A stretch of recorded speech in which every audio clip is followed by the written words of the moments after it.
ವಿಶ್ವಾಮಿತ್ರ ಬಂದಿರೋದೇ ಬೇರೆ, ದಶರಥ ತಿಳ್ಕೊಂಡಿರೋದೇ ಬೇರೆ. ದಶರಥ ಹೇಳಿದ, ಸ್ವಾಮಿ ಇನ್ನೂ ಈ 7 ವರ್ಷ ನನ್ನ ಮಗನಿಗೆ ಕಾಕದೃಷ್ಟಿ ಉಳ್ಳವನು, ಇವನು ತಗೊಂಡು ಹೋಗ್ಬೋದು, ಯುದ್ಧ ಮಾಡಿ ಏನು ಯುದ್ಧ ಮಾಡ್ತಾನೆ ಅಂತ ವರಬಲಾದಿಂದ ಕೊಬ್ಬಿರ್ತಕ್ಕಂಥ ತಾಟಕಿ, ಸುಬಾಹು, ಮಾರೀಚ ಅವ್ರ ಜೊತೆ ಏನು ಯುದ್ಧ ಮಾಡ್ತಾನೆ, ತಾವು ಅನ್ಯತಾ ಭಾವಿಸಬೇಡಿ.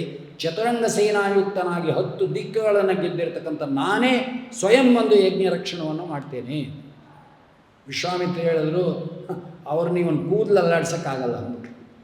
ನೀ ಬಂದು ಏನೂ ಪ್ರಯೋಜನ ಆಗಲ್ಲ, ನಿನ್ನ ಸೈನ್ಯ ಬಂದು ಏನೂ ಪ್ರಯೋಜನ ಆಗಲ್ಲ, ಕಳಿಸಿದ್ರೆ ನಿನ್ನ ಮಕ್ಕಳನ್ನ ಕಳಿಸ್ಕೊಡು, ಆಗಲ್ಲ ಅಂದರೆ ಆಗಲ್ಲ ಅಂದ್ಬಿಡು, ನಾ ಏನು ಬಲ್ಲ ಅಂದರು. ಅಷ್ಟು ವಾಪಸ್ ಹೊರಡಕ್ಕೆ ತಿರುಗಿದ್ರು, ನಡಗಿಬಿಟ್ಟ. ಏಕೆಂದರೆ ಋಷಿ ಕೋಪಿಸ್ಕೊಂಡು ಹೊರಟುಬಿಟ್ಟ ಅಂದರೆ ಇಡೀ ರಾಜ್ಯಕ್ಕೇ ಶಾಪ ಬಿದ್ದುಬಿಡುತ್ತೆ. ಅದೆಲ್ಲ ಇವಾಗ ನಮ್ಗೆ ಭಯವೇ ಹೊಟ್ಟೋಯ್ತು. ಬ್ರಾಹ್ಮಣನ ಶಾಪ ಹೋಯಿತು, ಸನ್ಯಾಸಿ ಶಾಪ ಹೋಯಿತು, ಮಠದ ಶಾಪ ಹೋಯಿತು, ದೇವ್ರ ಶಾಪ ಹೋಯಿತು. ನೋಡ್ಕೊಳ್ಳೋಣ ಬಿಡ್ರಿ, ಅವೆಲ್ಲ ಸತ್ ಮೇಲೆ ತಾನೆ ಏನಾರು ಮಾಡ್ಕೊಳ್ಳಿ ಬಿಡಿ.